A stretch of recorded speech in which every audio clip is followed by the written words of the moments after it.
try to get Cephas involved here. What can we do with Cephas?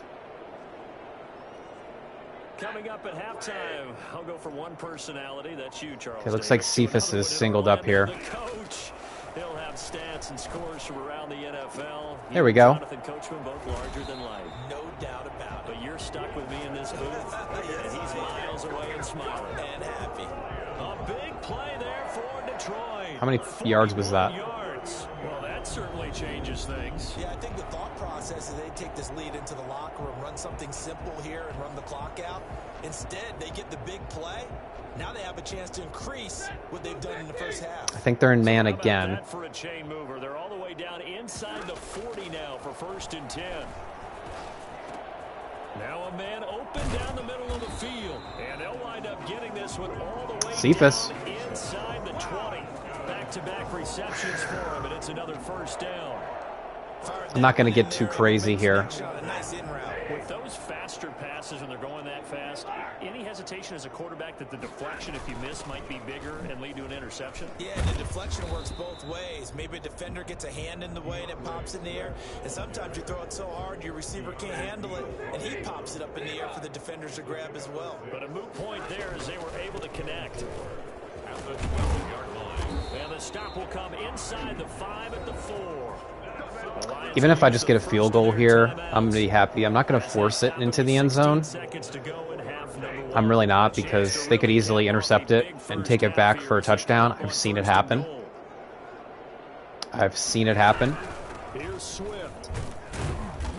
So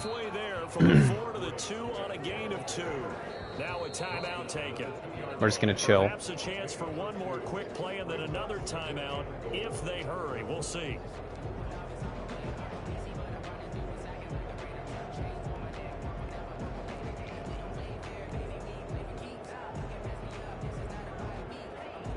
Second and goal, and they will try. Oh, it's like they're giving it to me.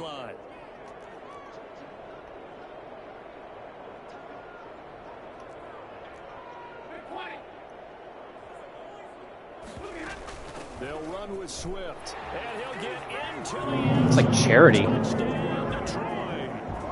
DeAndre Swift in the final seconds of the first half, and the Lions are able to extend. This is our reminder that I am playing on all Madden difficulty. As they head into the half, good way to finish things off. Yeah, able to extend that lead, and you always say it.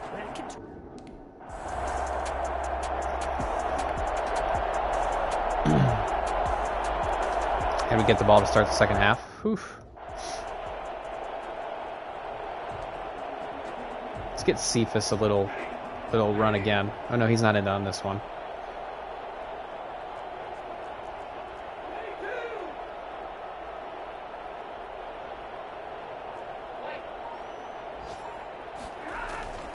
They'll fake it. Now Stafford. And his throw's going to be incomplete. As a defensive back, you have some weapons at your disposal that we don't often talk about, and you can read the receiver's eyes, you can read his hands, and you know that the arrival of the ball is imminent, and that allows you to make a play on it and oftentimes knock it away. And he'll be taken down by the Bengal pressure. Sam Hubbard in there to get him, and that is sack number 6 now for him on the year. Okay, you know my bias is about to come out here. A lot of people think that the offense is just moving in the wrong direction. I'd say they're moving in the right direction because the defense is pushing them back. Former defensive guy. Now, as a quarterback, 3rd and long, you really got to rally the troops here, don't you? Yeah, And he's taken to the ground, but he was pulled down by the face mask. Here come the flags, and I believe this is going to be a first down. Come on, Larry. So that flag will cost him 15. And it doesn't matter anymore how you get the face mask. Any part of it, that's going to be 15 yards. Now it's 1st and 10. A big mistake, especially when you factor in the personal foul yardage. Off of play action. Here's Stafford. Johnson with a completion over the middle. And he's taken down, but able to slip across the 35.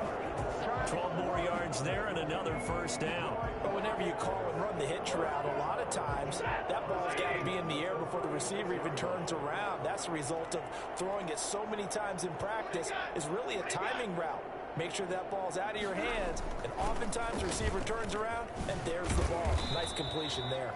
And getting this just shy of midfield, they spotted at the 49. That's a 12-yard gain now on back-to-back plays. Another good carry there for the NFL's second leading rusher, and we've talked on air, off air about his MVP candidacy. Make a case for him. Well, I'm just going to tell you point blank, it doesn't matter whether he's first or second or even third. It takes forever for Cephas to actually uncover there because he gets caught up in all that traffic. Kind of annoying. On 2nd and 10, Stafford. That's into the hands of Pascal. And he's got another first down as the tackle's going to be made at the Bengals' 38-yard line. 14 yards that time for number 14. So 1st and 10, and if they score on this drive, might have to start digging in our second half blowout material.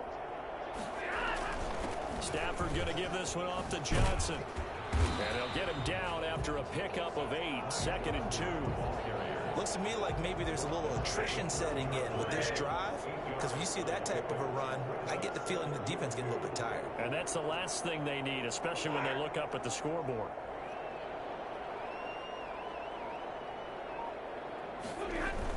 They go to Johnson again. And he is going to be close to a first down as the tackle made at the Bengals' 21. 9 yards on the pickup there, and it keeps the drive alive. Now on the heels of that run by Johnson, here's another 1st and 10. Decided to hit it off that time on the run-pass option. Appeared to be an easy decision. Just gave it inside. Nice steady gain. Gets it quickly to Golladay. He's tackled a yard short of the marker. Good gain of 9 on first down. That was the 9th. Alexander. And they pick up 9 yards with it. Nothing fancy on first down, but a very consistent type of Alexander. Hit that slant. A lot of people call it an extension of the running game, and it can be if that pass is completed, because you hit a guy on the run like that, he often can go for big yardage. Sets him up nicely for second down, staying ahead of schedule. Stafford able to find Hockenson for a Lion first down. From the gun, here's Swift. And he will push his way forward down to about the 3-yard line. Give him 2 yards on that one. 2nd and goal now. So the ball position now at the 3. Here's 2nd and goal. Well, they made the play there, and I'll guarantee you their coaches and the other players are screaming at them about their pride. Come on, guys. He's already gotten in 3 times. You can't give up a 4th one. And on that play, they were able to make the stop. And you knew they were going to go to him to try to get that 4th. And why wouldn't they? It's not just getting the 4th. He's Can I go gun? Hand, so to speak, right? The hot feet in this situation. And he knows how to find the end zone. That time, he just didn't get there. And that is caught. Touchdown, Detroit. Kenny Golladay. His 5th touchdown now on the year. And the Lions just continue to pour it on. Okay, we need to they had a linebacker on him. Number 57. All right, guys. I'm up 34-0. I already have a playoff spot. I'm just going to sim the rest of this game. I don't like to do that normally, but I'm just going to sim the rest of this game. It's over.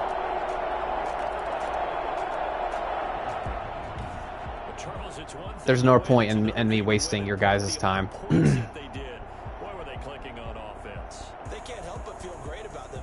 Now, I'm not sure if I got Zach Pascal's up goal, though, but it's fine.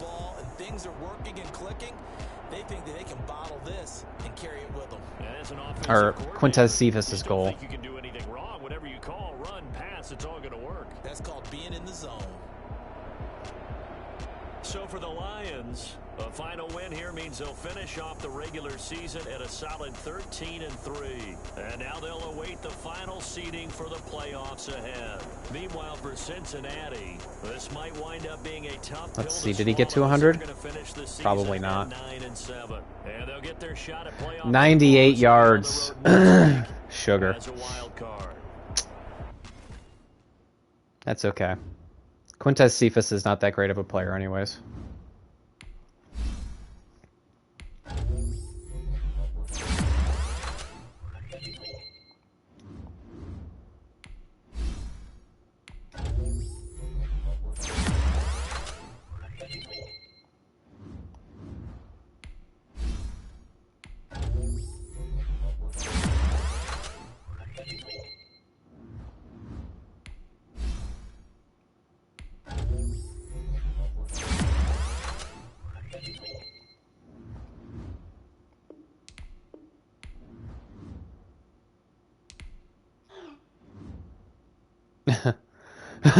Sorry, Quintez.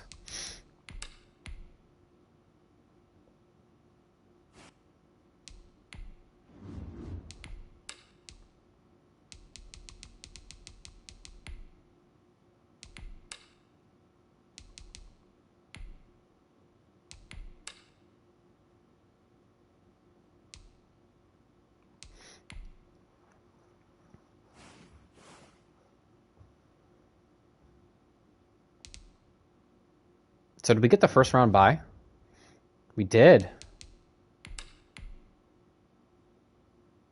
We get to play Atlanta 8-8. So we were the number 1 seed. We play Atlanta, and then if we win, we play the winner of Seattle and San Francisco. I would much rather play Seattle because San Francisco is... That defense is ferocious. I'll be rooting for Seattle on that one all day. Let's go ahead and check our end-of-year stats of our second season here. Madden NFL 21. Our touchdown to interception ratio got a lot better. We were even. We broke even. We only threw for 3,400 yards. Our running backs, I mean, look at this. Look at the carries and the yards. Look how close they were. So we had Ty Johnson had 250 carries for 1,555 yards and 12 touchdowns, no fumbles. They had DeAndre Swift had 253 carries for 1,454 yards and 29 touchdowns with no fumbles. DeAndre Swift's long of the season was only 22 yards, whereas Ty Johnson's longest run of the year was 75 yards. As far as our receiving core, Kenny Golladay led us with 93 catches for 1,442 yards and 5 touchdowns. Hawkinson, 58, 781, and 9 touchdowns. Quintez Cephas pitched in 534 yards and a touch. And Zach Pascal pitched in 469 yards and 2 touchdowns. I'm going to get Zach Pascal a lot more involved next year. This year, it was difficult for me to figure out how to work him in properly, but it turns out I want him on the outside and not the slot. So he'll have a lot better numbers next year. And Denzel Stevens, our rookie linebacker we took in the second round, led our team in tackles with 113. 6 tackles for loss.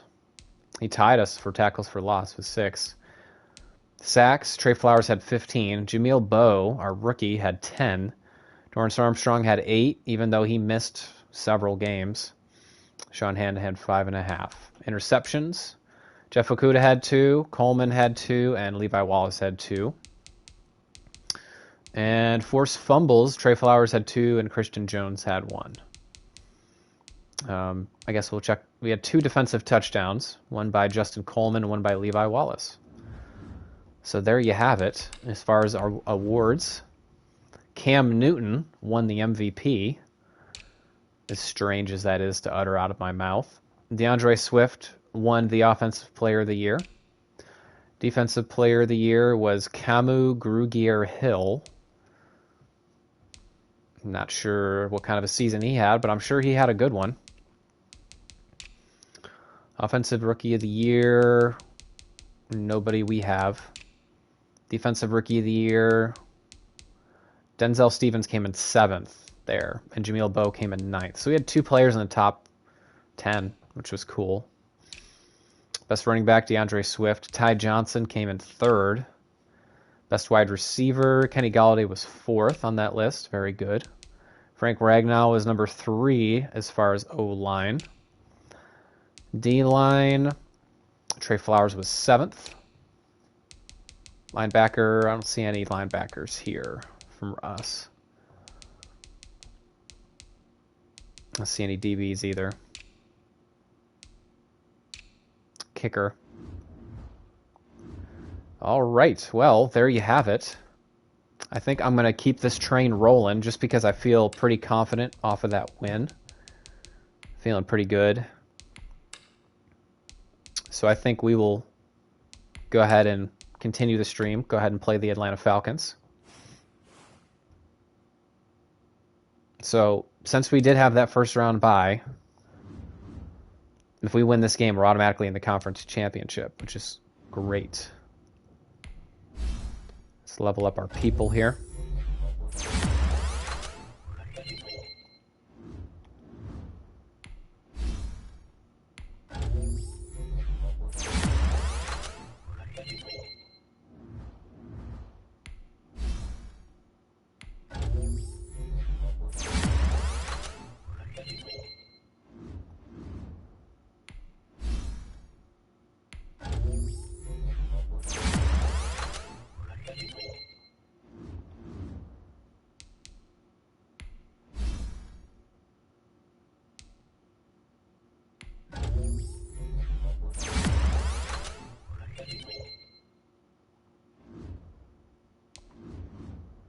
All right. Here we go. This is the game, I believe, we lost in the divisional round last year to the New Orleans Saints. So, if we can win this game, we will have advanced further than we did last year. And we took a pounding last year to the Saints. They really brought it to us bad. I'm not really scared of anybody on the Falcons defense. I mean, Deion Jones is really good. Grady Jarrett is good. But certainly people that we can prepare for and we can avoid.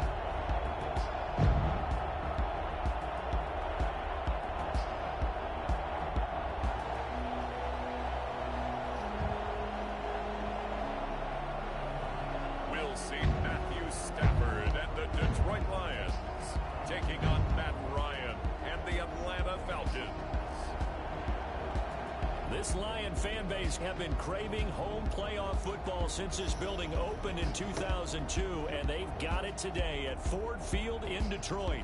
Ahead, we'll decide the second entrant to next week's NFC title game, as we've got a great one in store between the Atlanta Falcons and the Detroit Lions. Again, I really hope Seattle beats San Francisco. I'm telling you that San Francisco defense is lit. Postseason continues here on EA Sports. We're pleased to bring it to you. Alongside Charles Davis, I'm Brandon. It's going to be difficult for them to pay all those people, though. You got one side that had some extra rest, but another comes in off a win last week in the wild card round. And it's funny, depending on which team you are, you say that that's an advantage. You'll take the rest, you'll take the week off, get your guys healed up a little bit and ready to go. But that team that's coming in off of a win last week, they're really excited to keep playing. They feel like they are hot and ready to go. So here are the Lions now coming out for their opening drive. Leading the charge at quarterback, the former Georgia Bulldog, Matthew Stafford. And he and his team, they were the beneficiaries of a first-round bye earned by a tremendous regular season. He'd been a little bit nicked up, so he could use the rest. And I'm sure his teammates felt the exact same way. But now it'll be interesting to watch their first few drives in this one. Because sometimes getting the rest is great, but sometimes you accumulate a little bit of rust as well. Maybe they come out flat, and they can't afford that in the postseason. No, we can't. We need to come out hot. And Grady Jarrett, I forgot I have to double team him every single play. It's just a pain. Like, I'll do it, but it's just a pain. Sometimes you just sit back and marvel at what he can do defensively. Speed, strength, quickness, he's the whole package. And that package just wrapped up the runner for a loss. An early tough test on the opening drive. This is 3rd and 8. Out of the gun, Stafford. That'll be taken in there by Kenny Golladay. And he is going to have a Lions first down as they're able to get the 3rd down conversion. Well, that's good for a first down. There's a guy who went over 1,000 yards receiving in the regular season, and now he's got his first catch of the playoffs. Throwing deep for Golladay. And that's going to wind up incomplete. However, we do have a flag down. Let's check in with our referee. I'll take that. So they saw the contact before the ball arrived. Penalty flag for pass interference. And trying to avoid pass interference is so difficult. You're trying to slow down these skilled receivers, and somehow, some way, they make plays on the football, and sometimes you're there too soon. On first down, Swift, and he'll take this down just shy of the 25-yard line. Foyesade Aluakan made the tackle there from his safety position. Well, that's just a pile of bodies there, and that's when you kind of find out who's a tough guy, right? Who can stand up and make a play. It was only a 3-yard run, but for both sides, they had to walk away from that field like, okay, I can stand up when the going gets tough in here. And that's going to be good for another first down as the tackle's made at the Falcons' 15-yard line. Moving it nicely. Happy with this first drive. 15-yard line.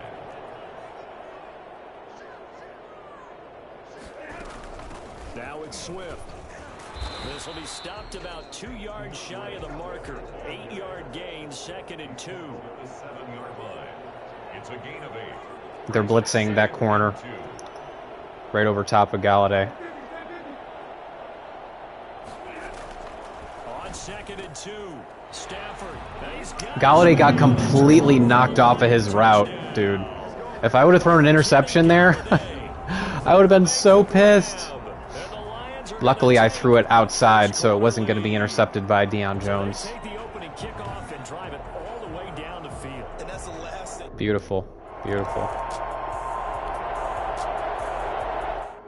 If we can get to pressure to,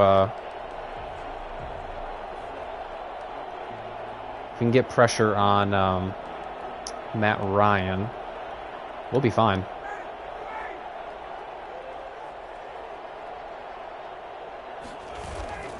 Play action. It's Ryan. Ah! There's Julio. That play was perfect for the cover 2. It was right in that cover 2 hole. That was like, that's how you draw it up right there. So they're going to need to continue to put up plays like we just saw there if they hope to continue to move on in these playoffs. Here's the first carry now for Todd Gurley. And he won't get much. Maybe a couple. Down inside the 35 to the 34. And now we'll get a stoppage here. There appears to be an injured Falcon on the field. The last run good for 2. Here's 2nd and 8.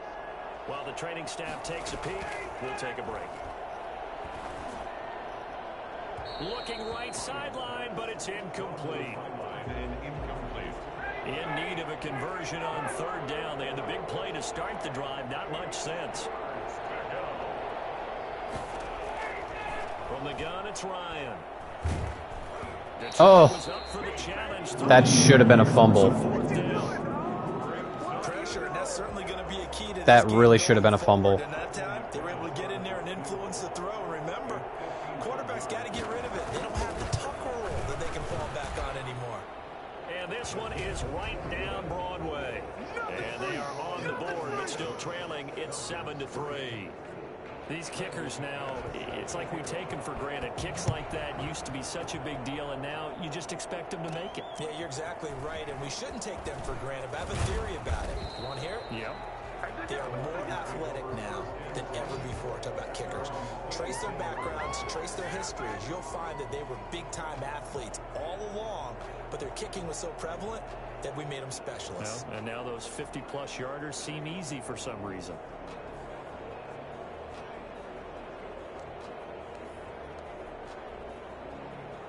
Stafford and the Lions now have it 1st and 10 at their own 26. And they're blitzing. Out of the gun, he'll throw. And this will be incomplete. Physical play on the football there, and it's 2nd down. Nice play there to force the incompletion. And to me, one thing's for sure. When you're the underdogs and you're playing on the road, you absolutely have to get takeaways. You've got to get the ball from them. Should have caught that ball. They're running it again. There, but you get the feeling they keep making plays like that, they might just get a few. Yeah, once you get one, defensive teams think they come in bunches. Another throw for Golladay. This one complete. And they're able to get this one across the 35. It's a 1st down on a gain of 10. We've seen quite a bit of the short passing game here early on 1st quarter, haven't we? We have, and I think it works a couple of ways for this team because, number one, you throw the short game until they stop it. And if they're not going to stop it, you keep throwing it, and occasionally you'll break a tackle and turn it into a bigger gain. Also, if they start to creep up, start to pressure receivers, now you go over the top, take it deep, and now you get some of those big shots downfield. And this one incomplete. Too much contact to hold on to that one, and it's third down. No bueno. Failure to connect on second down. That leaves them staring up here at a 3rd and 8. From the gun, here's Stafford. Pressure brought in, and the Falcons get there for the sack. Pernell McPhee, always a threat to find the QB, and he gets to him there. Man, he got in there so quickly, Charles. What could the offense have done to adjust and account for that? But what you're hoping is that you figure out and you see and get a clue that maybe there's going to be some pressure coming at you. And you change the blocking schemes. Maybe you go to max protection. The biggest ones, maybe you bring your running back in to try and keep you clean. But in that case, that didn't happen. Zero accountability, and a sack resulted. Good starting field position for them here as they come up 1st and 10 at their 38. This pass into the hands of the running back, Todd Gurley. That catch good for only a couple. That's a good job there by the corner. We do talk about this a lot, that a lot of corners see their job as simply covering receivers. Tackling isn't everyone's thing. But in this case, he came up quickly and made a nice, short tackle. Now this one into the hands of the tight end, Hayden Hurst. And he'll be brought down right at the 45-yard line. I think it's okay there. They didn't get a whole lot on that play, but it's nice to have a safety valve that's built like this guy. Big target, guy you can spot pretty easily. Put it on him when your other targets aren't open. Oh, yeah. Jaleel Bowe. Gamer. Rookie. Love it. Love it. 1 yard line, huh?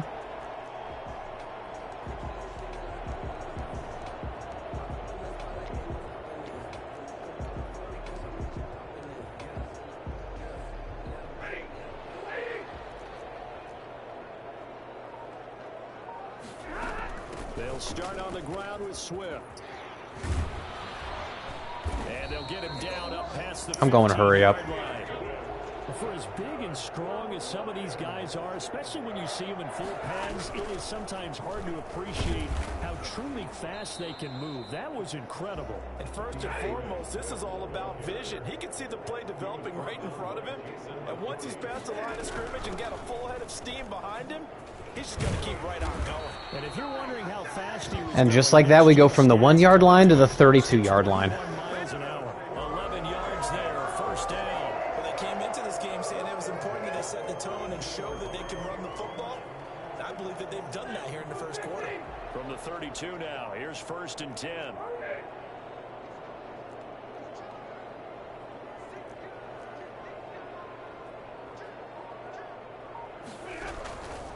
Now Johnson. And he'll be taken down right around the 34 after a pickup of I got to get Ty Johnson more involved. Defensively, we always know that he is tough in run support, and I think the way that he gets there is he understands what an offense is going to do before the ball's even snapped. A great job of scouting prior to the game, then reading, reacting, and taking the right path to the ball carrier. And that's going to be good for another first down as the tackle's made at the Falcons' 44-yard line.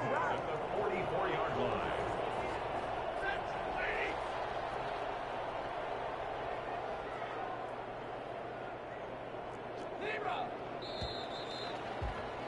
After one, 7-3 the score on EA Sports.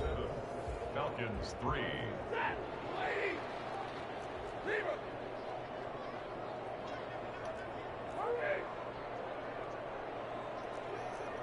Can't forget to double Jarrett. The first down carry here for Johnson. And past the 35, he'll be dropped a yard or two shy of the 30. Back-to-back nice plays, 12 yards that time and a first down. Detroit Lions, first down. Stafford throwing quickly, complete out wide. And inside the 20 before he's brought down. 15 more there, and they're on a roll. It's another first down. Detroit Lions, first down. 1st and 10 at the 18-yard line. Running is Swift. 2 yards Nothing. on the pickup. Nothing there. 2nd and 8. He's had success on this drive, but not on this play. Finally, they bowed up defensively. I think they were determined not to let him take it pretty much